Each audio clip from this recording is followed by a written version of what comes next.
Bonjour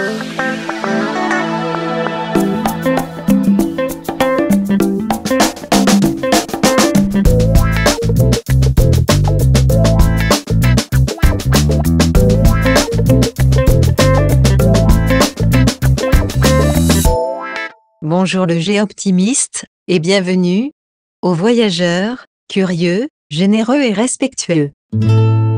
Bonjour Aurélie, bonjour à tous. 5 nouvelles adresses à découvrir aujourd'hui.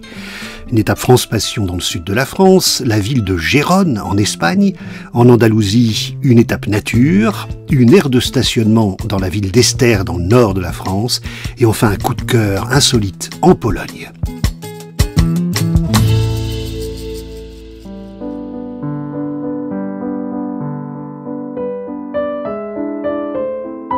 Nous sommes à proximité de Saint-Rémy-de-Provence et des Baux-de-Provence, tout près des Alpilles, où les vignes se sont parées des couleurs de l'automne. La culture de l'olive a 1 mois de décalage avec celle de la vigne. J'aurais aimé vous montrer le moulin du Calanquet avec les couleurs de l'été, mais en fait, ici, il fait beau toute l'année.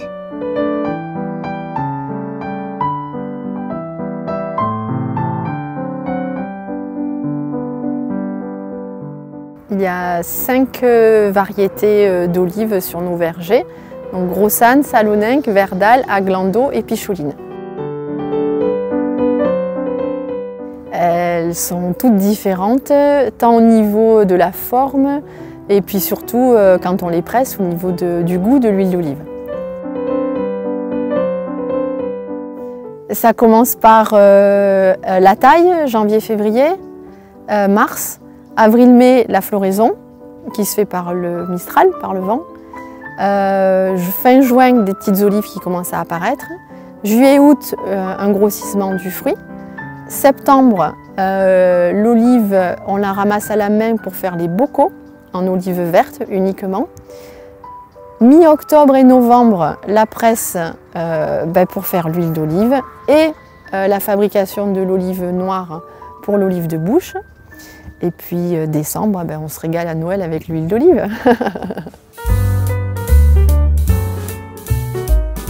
Anne et son frère Gilles pratiquent le fruité vert. On n'attend pas, on ne fait pas fermenter le fruit, donc c'est ramasser et presser dans les 24 heures à 48 heures après le ramassage.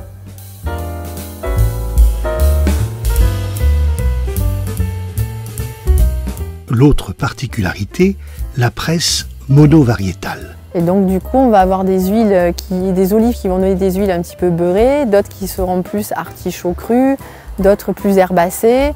Et puis après on travaillera un assemblage aussi qui regroupera également ces 5 variétés. C'est avec passion que tout le personnel du moulin du Calanquet vous parlera de l'olive et vous finirez la visite par une dégustation à la boutique. Alors les olivades qui ressembleraient à de la tapenade pour les gens, des olives de bouche. On fabrique nos confitures et notamment une confiture d'olive qui est une spécificité. Et puis on a quelques produits comme des préparations culinaires, gazpacho, sauce tomate, ratatouille. Donc on explique que tout ce qui est écrit Calanquet, étiqueté Calanquet est produit au Calanquet. Mais bien sûr il y a d'autres produits régionaux comme les savons de Marseille, le sel de Camargue, du riz de Camargue aussi, du miel d'une apicultrice voisine qui est extraordinaire. Voilà, des produits locaux. Tout le long de l'année, on a des camping-caristes, surtout on va dire mai, juin, septembre, octobre. Donc du coup, c'est agréable de pouvoir partager un moment avec eux.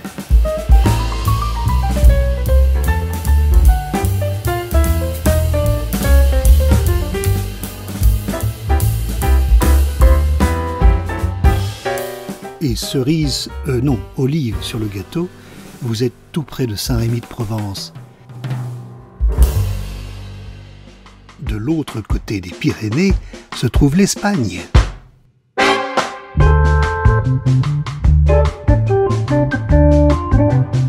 Girona en espagnol, Gérone en français. Voilà une ville qui serait dommage de ne pas aller visiter.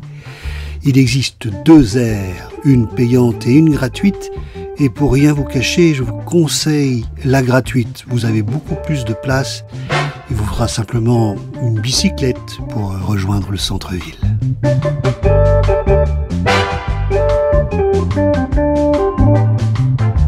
Gérone est réputée pour son architecture médiévale, pour ses nombreux parcs paysagers, ses maisons colorées que vous aurez plaisir à photographier.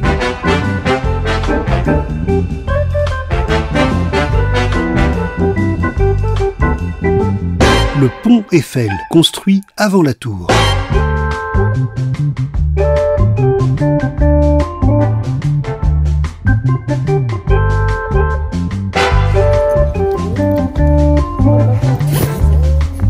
Un lieu très prisé à Gérone et où les Espagnols viennent faire des selfies.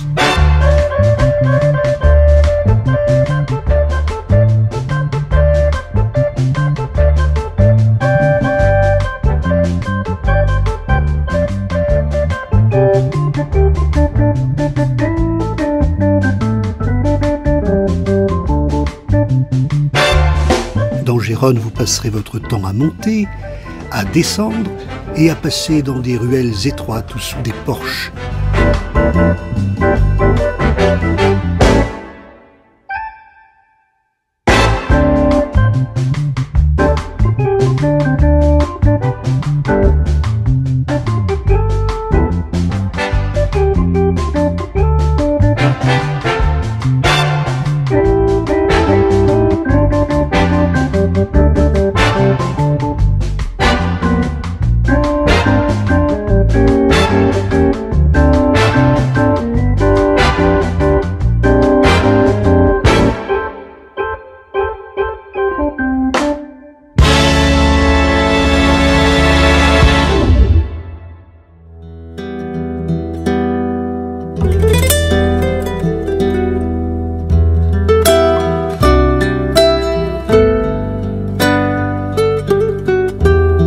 Voilà une étape nature et en autonomie au niveau du lac et du barrage de Besnard.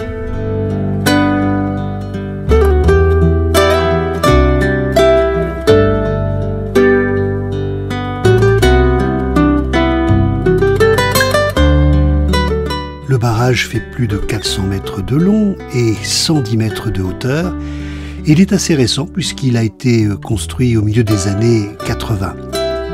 La retenue d'eau invite à la baignade, mais des panneaux vous l'interdisent, donc ne vous y risquez pas.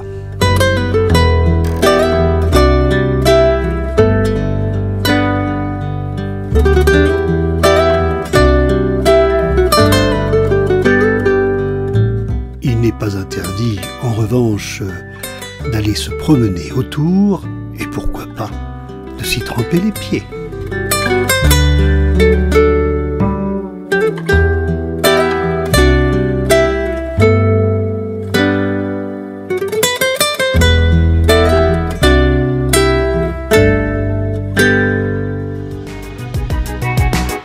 Et nous voici à Esther, dans le département du Nord, dans les Hauts-de-France, et la commune propose 3 places de camping-car tout à fait agréables.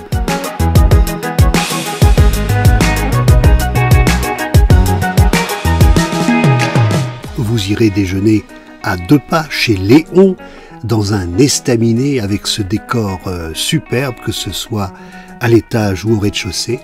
Et puis bien entendu, vous aurez le plaisir de manger des bons plats du Nord, des moules frites, un Welsh, une carbonade et évidemment du maroilles. Et puis, s'il vous reste une petite faim le soir, pourquoi pas aller à la friterie devant la mairie. Et vous savez que les frites se font baigner 2 fois, non pas dans l'huile, mais dans le gras de bœuf. C'est comme ça qu'on fait des bonnes frites du Nord.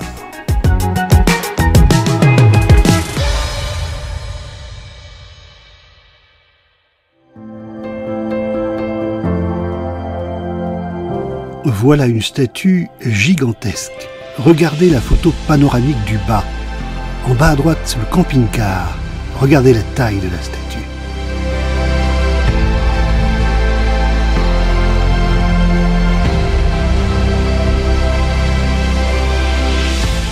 Cette statue du Christ roi a été érigée en Pologne et c'est la plus haute statue du Christ dans le monde avec ses 36 mètres, soit 3 de plus que celle du Christ de Rio.